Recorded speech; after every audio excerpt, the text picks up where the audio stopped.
and miss a lot more school days as a result as well. So it's an issue for children, it's an issue for older adults, it's an issue for families, it's an issue for all of us. In California, we suffer from a burden of smoking-related disease costs estimated at $10 billion a year in healthcare costs alone.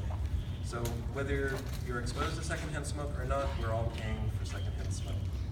The aim of Smokefree Apartments LA initiative is to focus on privately owned, market rate and affordable housing residents who, unlike many public housing residents in the area, are not protected against exposure to secondhand smoke. We see this as unequal protection. Unlike many nearby cities, such as Pasadena, Huntington Park, Compton, Santa Monica, and Baldwin Park, Los Angeles does not have any restrictions on secondhand smoking or smoking in private apartments.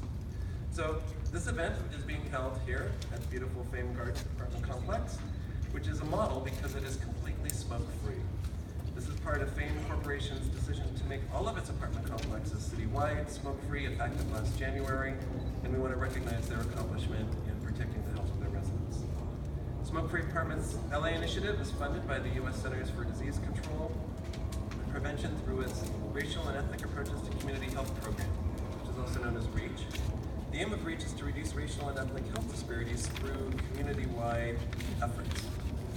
So according to the U.S. Census Bureau, about 2/3 of Latinos and 2/3 of African Americans living in Los Angeles live in rented apartments.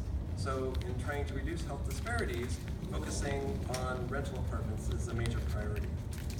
Overall, about half of all people in Los Angeles live in rental apartments, which makes Los Angeles one of the cities with the highest proportion of renters anywhere in the country.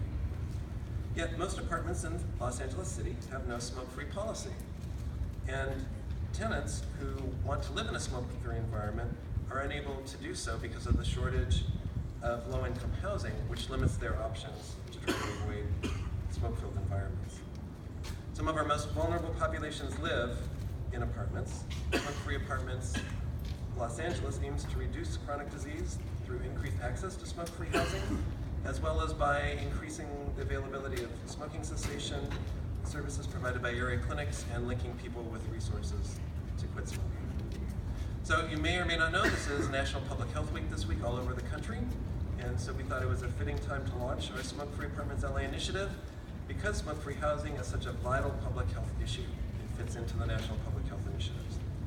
And we're proud of the fact that a broad range of community organizations have come together as part of this initiative to give both tenants and apartment owners the information they need on the benefits of smoke-free apartments and knowledge about how to make this happen.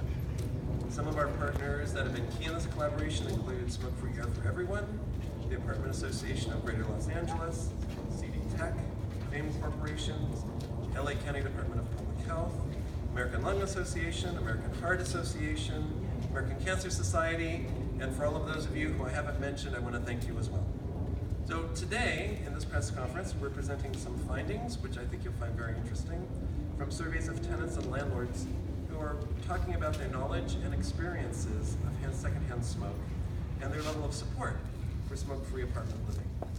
So as a little tease, I'll let you know that the surveys show strong support for smoke-free apartment living from both landlords and tenants. It's a broadly supported idea.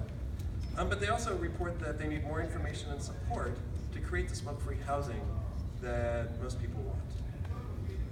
After we report on the findings from our survey, we'll also introduce our advertising campaign that is designed to help link people to the resources they need to increase the availability and use of smoke-free housing.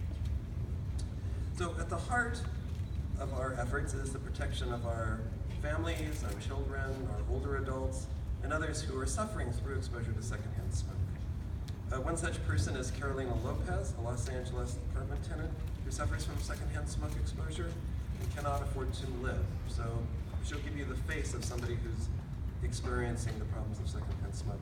She's going to share her views on why our efforts are important to her and other apartment residents in the city, and then we'll move on to our data and our campaign. So, Carolina.